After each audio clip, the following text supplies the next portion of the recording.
தமிழ் ஜனம் நேயர்களுக்கு வணக்கம். இன்று நம்முடன் இணைந்திருக்கும் சிறப்பு விருந்தினர் அரசியல் விமர்சகர் நடிகர் திரு ரவி அவர்கள். அவர்களை வரவேற்று நம் நிகழ்ச்சிக்குள் செல்லலாம். சார் வணக்கம். சார் வணக்கம். எப்படி இருக்கீங்க சார்? நல்லா இருக்கவா சார், பிரதமர் மோடி அவர்கள் மே 30ஆம் தேதியிலிருந்து ஜூன் 1ஆம் தேதி மாலை வரைக்கும் ஒரு தியானம் மேற்கொண்டார் கன்னியாகுமரியில். ஸோ இதை எதிர்க்கட்சிகள் தொடர்ந்து விமர்சனம் பண்ணிட்டு வந்தாங்க. மம்தா பானர்ஜி அவர்கள் என்ன சொல்கிறாங்க அப்படின்னா, இது ஒரு மறைமுக பிரச்சாரம் அப்படின்னு சொல்கிறாங்க. காங்கிரஸ் கட்சியும் உச்சநீதிமன்றத்தில் ஒரு மனு தாக்கல் செஞ்சாங்க. இது ஒரு மறைமுக பிரச்சாரம், இது பண்ணக்கூடாது அப்படின்னு சொல்லிட்டு சொன்னாங்க. ஸோ இது ஒரு மறைமுக பிரச்சாரம் தான் மோடி அவர்கள் மேற்கொண்டிருக்கிறார் சார். மறைமுக பிரச்சாரம் பண்ண என்ன தப்பு? மக்களை சந்தித்து ஓட்டு கேட்கக்கூடாது, அவ்வளோதான். 30ஆம் தேதி வரைக்கும் தான் மக்களை சந்தித்து ஓட்டு கேட்கலாம். 31ஆம் தேதி பிரபாகண்டா பண்ணக்கூடாது. அது அப்படி தானே சட்டம் சொல்லுது. இது தேர்தல் நடத்தை விதிமுறைகளுக்கு இது நடத்தை விதிமுறைகள் மீறலன்னா 2014 எலெக்ஷன் முடிஞ்சும் ஒரு தியானம் இருந்தார். சிவாஜி, வீர சிவாஜி சம்மந்தப்பட்ட ஒரு இடத்துல மகாராஷ்டிராவில் போய் இருந்தார். 2019 எலெக்ஷன் முடிஞ்சதுக்கப்புறம் இதே போலயே போய் ஒரு நார்த் இந்தியாவில் ஒரு இடத்துல போய் தியானம் இருந்தார். அதெல்லாம் நடத்தை விதிமுறை மீறல் இல்லை. 2014 நடந்தால் நடத்தை விதிமுறைகள் மீறல் இல்லை. 2014 நடந்தால் நடத்தை விதிமுறைகள் மீறல் இல்லை. 2024 நடந்தால் மட்டும் நடத்தை விதிமுறைகள் மீறல் எப்படி வரும்? போய் யார்ட்டாச்சும் பேசுகிறாரு, யார்ட்டாச்சும் பிரச்சாரம் பண்ணுறாரு, தன்னோட இதை இன்ஃப்ளூயன்ஸ் பண்ணுறாரு வாய் வழியாக, அப்படின்னா அது நடத்தை விதிமுறை மீறல். தேர்தல் களம் முடிஞ்சிருச்சு, பிரச்சாரம் முடிஞ்சிருச்சு. அவர் தன்னை ஒருமுகப்படுத்துவதற்காக ஒரு தியானத்தை மேற்கொள்கிறார். அடுத்த 5 வருஷத்துக்கு இந்த நாட்டுக்கும் நாட்டு மக்களுக்கும் என்ன செய்யலாம் அப்படி என்பதற்கான ஒரு மனநலம் பெறுவதற்காக ஒரு தியானத்தை மேற்கொள்கிறார். ஆனால் தொலைக்காட்சியில் ஒளிபரப்பு பண்ணப்படுறதுனால இது தேர்தல் நடத்தை விதிமுறைகளுக்கு உட்பட்டது இல்லை அப்படின்னு சொல்கிறாங்களே சார். ராகுல் காந்தி தேர்தலுக்கு போகிறப்ப, பிரச்சாரத்துக்கு போகிறப்ப பல கோயில்களுக்கு போனார், பூணூல் போட்டுக்கிட்டாரு, விபூதி பூசிக்கிட்டாரு. இதெல்லாம் என்னம்மா? இப்போ அவங்கெல்லாம் ராகுல் காந்தியோ இல்லை முக ஸ்டாலின் கொடைக்கானல் போனார். எதுக்காக? நடத்தை விதிமுறைகள் இருக்கிறப்ப எதுக்கு கொடைக்கானல் போனார்? உதயநிதி ஸ்டாலின் லண்டனுக்கு போய் பையனோட கூத்தடிச்சிட்டு வந்தார். எதுக்காக போனார்? நடத்தை விதிமுறைகள் மீறல். அது கொடைக்கானல் போய் இன்ப சுற்றுலா போனால் அது நடத்தை விதிமுறை மீறல் இல்லை. ஒரு விவேகானந்தர் என்கின்ற ஒரு மாமனிதன் தியானம் செய்த அதே இடத்தில் ஒரு பிரதமராக, நாட்டின் பிரதமராக வரக்கூடியவர், 2 முறை பிரதமராக இருந்த ஒரு மனிதர் போய் அந்த விவேகானந்தரின் சக்தியையும் அருளையும் பெறுவதற்காக ஒரு தியானம் இருந்தால் நடத்தை விதிமுறை மீறலாக எப்படி இதை பார்க்க முடியும்? அவர் இது சைலண்ட் பிரச்சாரமாகவே இருக்கட்டுமே. நீ முடிஞ்சால் நீ போய் இமயமலையில் விருது, ராகுல் காந்தி இமயமலை அடிவாரத்தில் போய் உட்காந்து தியானம் பண்ணட்டும். ராகுல் காந்திக்கு பிடிச்ச தியானம் என்ன தெரியுங்களா? இந்தியாவில் உருவான தியானம் இல்லை, தாய்லாந்தில் உருவான புத்த சமயம் சம்மந்தப்பட்ட தியானம் தான் அவருக்கு பிடிக்கும். அதை போய் தாய்லாந்தில் போய் கற்றுக்கிட்டு வருவார். அந்த தியானத்தையே பண்ணட்டுமே. அவருக்கு கோயில் குளமாக இல்லை? இந்தியா முழுசு கோயில் குளங்கள் நிரம்பியிருக்கு. ஏதாச்சும் ஒரு கோயிலில் போய் உட்காந்து ராகுல் காந்தி தியானம் இருக்கட்டும். ஏதாச்சும் ஒரு காளி கோயிலில் போய் மம்தாவும் தியானம் இருக்கட்டுமே.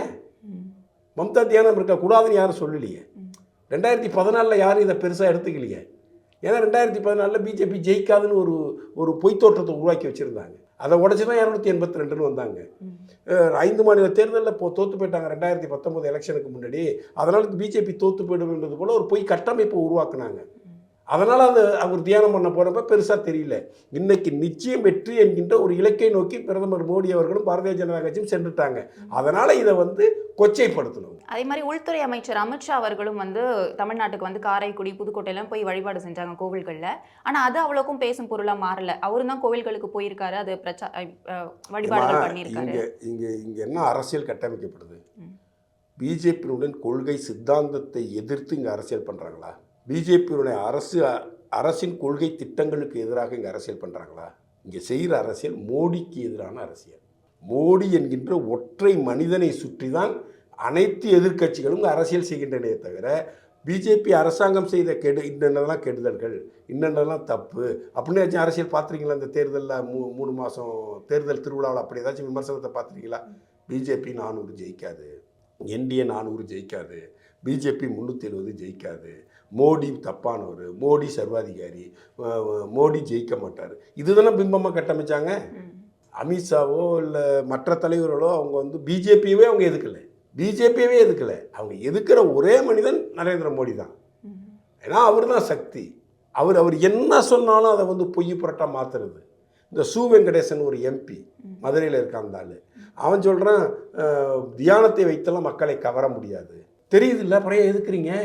தியானத்தை வச்சு மக்களை கவர முடியாது, அப்புறம் என்ன கூந்தலுக்கு எதுக்குறீங்கன்னு நான் கேட்குறேன். சுபவீர பாண்டியன் ஒருத்தன் இருக்கான், அவன் விவேகானந்தரோட பெரியார் தான் பெரியாருங்கிறான். அவனுக்கெல்லாம் அறிவு. அவன் வந்து திருமணம் தாண்டிய உறவை பற்றி ஒரு கள்ளக்காதலை அதுக்கு ஒரு புது டெஃபினேஷன் கொடுத்து திருமணம் தாண்டிய உறவுன்னு அசிங்கப்படுத்தினான் சுபவீர பாண்டியன். கள்ளக்காதல் விஷயத்தை திருமணம் தாண்டிய உறவான் சொன்னவன் தானே சுபவீர பாண்டியன். அவனுக்கு பெரியார் தான் பெரியார் தெரியாது. ஏன்னா வளர்ப்பு மகளை திருமணம் செய்து கொண்டவர் இல்லையா ஈவே ராமசாமி. அதனால் வந்து பெரியார் வந்து விவேகானந்தரோட பெரியவர். எல்லாரும் மிகப்பெரிய அளவில் விவேகானந்தர் பற்றி பேசப்பட்டதுன்னா சிக்காகோவில் போய் மாநாட்டுக்கு போகிறாரு. போய் எல்லாரும் லேடிஸ் அண்ட் ஜென்டில்மென்னு ஆரம்பிக்கிறாங்க. மை பிரதர்ஸ் அண்ட் சிஸ்டர்ஸ்னு ஆரம்பித்த ஒரே ஆன்மீக குரு விவேகானந்தர் தான். அரங்கமே கைத்தட்டலாம் நிறைஞ்சி போய் கைத்தட்டல் நிற்கிறதுக்கு ஒரு 3 நிமிஷம் 4 நிமிஷம் ஆயிருக்குது. ஏன்னா இந்து மத தத்துவங்களும் இந்து மத ஞானிகளும் தான் உலக மக்களை சகோதரர்களாகவும் சகோதரிகளாகவும் பார்க்கக்கூடிய எண்ணம் படைத்தவர்கள். அப்படிப்பட்ட ஒரு மிகப்பெரிய மகான். அந்த மகான் உட்கார்ந்து தியானம் பண்ண இடத்துல இப்போ பிரதமர் தியானம் பண்ணுறாரு. ஸ்டாலினால் வந்து ஒரு 30 நிமிஷம் உட்கார முடியுமாமா தியானத்தில்? இப்போ சமீபத்தில் ஃபேஸ்புக்கிலலாம் வருது, ஸ்டாலின் தியானம் பண்ணுறது போல் ஒரு பண்ணிட்டு இருந்த ஃபோட்டோ வெளியிட்டு அதை வந்து இப்போ நம்ம ஆளுங்க வைரல் பண்ணிகிட்டு இருக்கிறாங்க. ஸோ தியானம் என்பது மனசை ஒருமுகப்படுத்தி நம்மளை வந்து வெளி சிந்தனைகள் இல்லாமல் நம்ம ஒருமுகப்படுத்தி கொண்டால் அடுத்த 5 வருஷத்துக்கு அது பலன் தரும், பயனளிக்கும், நம்ம மனபலம் கூடும் பிரதமர் நம்புகிறார். 3 நாட்கள் வெறும் இளநீரையும் துளசி தீர்த்தத்தை மட்டும் அருந்திவிட்டு வெறுந்தரையில் படுத்து வெறுந்தரலை சப்பனமிட்டு அமர்ந்து தியானம் செய்யக்கூடிய ஒரு மாபெரும் தலைவர். ஒன்றும் இல்லை, ஒரே ஒரு விஷயம் சொல்கிறேன். சீன அதிபரை மகாபலிபுரத்துக்கு அழைச்சிட்டு வந்தார். இன்னைக்கு அந்த அழைச்சிட்டு வந்த நிகழ்வுக்கு அப்புறம் கிட்டத்தட்ட 25% டூரிஸ்ட் இன்க்ரீஸ் ஆகிருக்காங்க மகாபலிபுரத்தில். ரைட்டுங்களா? லட்சத்தீவுக்கு போனார், ஈசி சேரில் உட்காந்தார், நடந்தார், நின்னார், பார்த்தார், ஃபோட்டோ மட்டும்தான் போட்டார். உலகம் முழுவதும் லட்சத்தீவு எங்கே இருக்குன்னு தேடுனதனுடைய பர்சன்டேஜ் வந்து 80% இன்க்ரீஸ் ஆச்சு. ஒரு நாடே கலகலத்து போச்சு. மாலத்தீவு என்கின்ற நாடே கலகலத்து போச்சு. லட்சத்தீவுக்கு ஒரு போயிட்டு வந்தவங்க மினிஸ்டர்லாம் தப்பாக பேச ஆரம்பித்தான். இந்தியாவுக்கு எகென்ஸ்டாக பேச ஆரம்பித்தான், மோடிக்கு எகென்ஸ்டாக பேச ஆரம்பிக்கிறான். அவனோட டூரிஸ்ட்டு கிட்டத்தட்ட 40% கம்மியாச்சு. லட்சத்தீவை நோக்கிய டூரிஸ்ட் இன்க்ரீஸ் ஆகுது. ஸோ மோடி ஒரு இடத்துக்கு போகிறாரு, ஒரு இடத்த பண்ணுறாருன்னா அந்த இடம் உலக மக்களால் கவனிக்கப்படும். இப்போ விவேகானந்தர் உலகம் அறிந்த மாபெரும் ஆன்மீக குரு.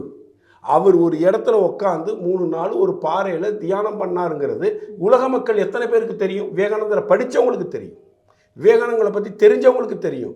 ஆனால் உலக மக்களில் அமெரிக்காவிலையோ ஆப்பிரிக்கன் கண்ட்ரிலையோ ஆஸ்திரேலியாவிலையோ பிரிட்டன்லேயோ எந்த நாட்டுக்கு வந்து விவேகானந்தர் தமிழ்நாட்டில் தென்னிந்தியாவில் தென்முனையில் இருக்கக்கூடிய கடற்கரையில் ஒரு பாறையில் உட்காந்து 3 நாட்கள் தியானம் மேற்கொண்டார், அங்கே ஒரு நினைவு மண்டலம் கடலுக்கு மத்தியில் இருக்குது அப்படிங்கிற விஷயம் இன்னைக்கு உலகத்தில் 80% மக்களுக்கு போய் சேர்ந்துருக்கும் இந்த 3 நாளில். இதற்கு இந்த 1ஆம் தேதிக்கு பிறகு கன்னியாகுமரிக்கு வரக்கூடிய சுற்றுலா பயணிகளின் எண்ணிக்கை படிப்படியாக உயரும். ஒரு 30% உயர்ந்துடும். உலக சுற்றுலாவுக்கு வரவன் கன்னியாகுமரி அவனுடைய ப்ரோக்ராமில் ஒரு கன்னியாகுமரி அப்படின்னு விவேகானந்தர் பாறைக்கு ராக்குக்கு போகணும் அப்படிங்கிறத ஒரு அஜெண்டாவை வச்சுட்டு வர ஆரம்பிப்பான். நன்மை தான் செய்கிறார் அவர். இந்தியாவில் எத்தனையோ இடம் இருக்குது.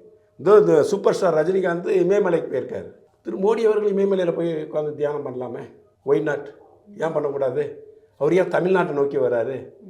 தமிழ்நாட்டில் விவேகானந்தர் ராக் என்கின்ற கன்னியாகுமரி இருக்கக்கூடிய முக்கூடல் சங்கமம் நகரக்கூடிய இடத்துல இது ஒரு மிகப்பெரிய டூரிஸ்ட் ஸ்பாட்டு. இதை உலக அளவில் பிராண்ட் பண்ணணும். தமிழக அரசு பண்ண மாட்டாங்க. அங்கே வள்ளுவருக்கு போய் சில்க்ஸ் மாதாட்டும் இடுப்பை நெளிச்சிக்கிட்டு ஒரு செலை வைப்பாங்க. விவேகானந்தருக்கு ஈக்குவலாக வைக்கணும்னு சொல்லிட்டு டான்ஸ் வரதான் இடுப்பை நெளிச்சிக்கிட்டு ஒரு செலை வைப்பாங்க. ஏன்னா திருவள்ளுவர் மாபெரும் இறை தெய்வீக புலவர், அதெல்லாம் மாற்று கருத்து இல்லை. ஆனால் இவங்க செஞ்சது தெய்வீக புலவருக்கு மரியாதை செலுத்துவதற்காக அல்ல, விவேகானந்தருக்காக ஈக்குவலாக வள்ளுவரையும் கொண்டு போய் சேர்க்கணும். விவேகானந்தருக்கு மட்டும் அங்கே இருக்கக்கூடாது, ஒரு இந்து மத துறவிக்கு மட்டும் இருக்கக்கூடாது. நம்ம தான் வந்து இவரை வந்து சமதர்ம புலவராக்கிட்டோம், இந்து மதம் தொடர்புடைய இல்லாதவராக திருவள்ளுவர் ஆக்கிட்டோம். ஸோ திருவள்ளுவர் கொண்டு போய் அங்கே வைக்கணும்னு வச்சாங்க. ஸோ அந்த இடம் சுற்றுலாத்தலம் தானே. இப்போ தமிழ்நாட்டு மக்களும் தென்னிந்திய மக்களும் சில வட இந்திய மக்களும் தான் வந்துக்கிட்டு இருந்தாங்க. இன்றைக்கி மோடி வந்து இங்கே உட்கார்ந்ததுனால மிகப்பெரிய சுற்றுலாத்தலமாக கன்னியாகுமரி உருவெடுக்கும்.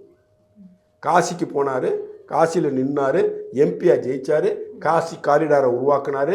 அதன் பிறகு அதுக்கு முன்னாடி ஒரு 60,000 பேர்லேருந்து 70,000 பேர் மாதத்துக்கு போயிட்டு இருந்தாங்க காசிக்கு. இன்றைக்கி ஒரு நாளைக்கு 1,00,000 பேர் போகிறான். 1,00,000 பேர் போகிறோம். மோடி அங்கே காரிடாரை உருவாக்கிட்டு வீட்டுக்கு போயிருந்தாருன்னா இது நிகழ்வு நடந்திருக்காது. அந்த காரிடாரை உருவாக்கி அவரே போய் அந்த காசி விஸ்வநாதருக்கு அபிஷேகம் செய்கிற தண்ணியை கொண்டு வந்து காரிடார் ஃபுல்லாக நடந்து போனார் பாருங்க, கங்கையிலேருந்து விஸ்வநாதர் ஆலயம் வரைக்கும். அது பிரபகாண்டம் அனுப்பிச்சு பாருங்க. அதனால் காசி பிரபலமாச்சு. காசிக்கு வரக்கூடிய பக்தர்களின் எண்ணிக்கை வருஷத்துக்கு 1,00,000க்குள்ளே இருந்தது. இன்றைக்கி மாதத்துக்கு 1,00,000 ஆயிடுச்சு. நான் காசி தமிழ் சங்கம் மூலிமா காசிக்கு போயிட்டு வந்தேன். அங்கே உள்ள சிறு சிறு வியாபாரிகள் இருக்கிற தமிழ்நாட்டுக்காரங்களே இருக்காங்க. சின்ன சின்ன கடை வச்சுருக்கிறாங்க, ருத்ராட்சம் வைக்கிற கடை வச்சுருக்கிறாங்க, பூஜை பொருட்கள் விற்கக்கூடிய கடை வச்சுருக்கிறாங்க. அவங்கள்ட்ட பேச்சு கொடுத்தப்போ அவங்க சொல்கிறாங்க, எங்களுடைய வியாபாரமே கிட்டத்தட்ட 40%, 50% உயர்ந்துருக்குங்கிறாங்க. சம்சா கடைக்காரர்லேருந்து, டீ கடைக்காரர்லேருந்து, சாதாரண ஊசிமணி பாசிமணி விற்கிறவங்கலேருந்து எல்லாருடைய வியாபாரமும் அதிகரிச்சிருக்கு. அங்கே வந்து நீர்த்தார் இது கடன் செய்த அந்த தேவசம் கொடுக்கறது போல் ஒரு விஷயம் இருக்கும்ல, கருமாதி கொடுக்கறது. அந்த ஐயருங்க தமிழ்நாட்டுக்காரங்க நிறையா பேர் இருக்கிறாங்க. நான் எங்கள் பேரண்ட்ஸுக்காக நான் போய் கொடுத்தேன். அப்போ அவங்கள்ட்ட நான் பேசிகிட்டு இருக்கிறப்ப அவங்க சொன்னாங்க, ஒரு நாளைக்கு வந்து ஒரு 50 பேருக்கு பண்ணோம்னா இன்றைக்கி ஒரு நாளைக்கு 500 பேருக்கு பண்ணுறோம், எங்களால் முடியல, ஆள் பற்றாக்குறையாக இருக்குது, அவ்வளோ பேர் கொடுக்கணுங்கிறாங்க. பெருசாக பெருகுனுச்சு. காரணம், மோடி அந்த கோயிலுடைய சிறப்புகளை சொல்லலை வாயை திறந்து. எல்லாரும் இங்கே வாங்கன்னு யாரையும் கூப்பிடல. மோடி போனார், கங்கையில் குளித்தார், தண்ணி எடுத்தார், நடந்து வந்தார், விஸ்வநாதருக்கு அபிஷேகம் பண்ணார். அது உலக மக்கள்கிட்ட போய் சேர்ந்துச்சு. இன்றைக்கி உலகம் முழுவதில் இருந்து ஆன்மீக பக்தர்கள் காசியில் வந்து குமிறாங்க. அதே போன்ற ஒரு நிகழ்வு தான் கன்னியாகுமரி மாறணும்னு அவர் நினைக்கிறார். அதனால் கன்னியாகுமரியில் போய் நிகழ்ந்தார். ஏதாச்சும் ஒரு தொண்டனை பார்த்து பேசினாரா? அங்கே இருக்கிற ஊழியர்களை கூப்பிட்டு பேச்சுவார்த்தை நடத்தினாரா? அங்கே எம்பி கேண்டிடேட்டாக இருக்கக்கூடிய பொன் ராதாகிருஷ்ணன் ஐயாட்ட போய் ஏதாச்சும் ஒரு 20 நிமிஷம் டிஸ்கஸ் பண்ணாரா? இல்லை எல்லாரும் தாமரைக்கு ஓட்டு போடுங்க அப்படின்னு சொன்னாரா? எதுவுமே செய்யலை. அமைதியாக போனார், 3 நாள் முடித்தார், ஏதோ கிளம்பிட்டார். இந்த நிமிஷத்துலேருந்து கன்னியாகுமரியின் சுற்றுலா வருமானம் அங்கே உள்ள மக்களுக்கு சொல்லுவாங்க, இன்னும் நீங்கள் 2 மாதம் கழிச்சு அங்கே போய் லைவ் போடுங்க, கருத்து கணிப்பிடுங்க. மோடி வந்துட்டு போனதுக்கப்புறம் இங்கே என்ன மாற்றம் நடந்துச்சுன்னு கேளுங்க. ஒவ்வொரு சிறிய பாசிமணி ஊசிமணி விற்கிற வியாபாரிலேருந்து, டீ கடைக்காரர்லேருந்து, சம்சா கடைக்காரர்லேருந்து, சின்ன சின்ன வியாபாரிலேருந்து, பெரிய லாட்ஜ் ஓனர், ஹோட்டல்ஸ் முதற்கொண்டு பிஸி ஆகிடுவாங்க. மோடி மிகப்பெரிய இந்தியாவின் அம்பாசிடர்.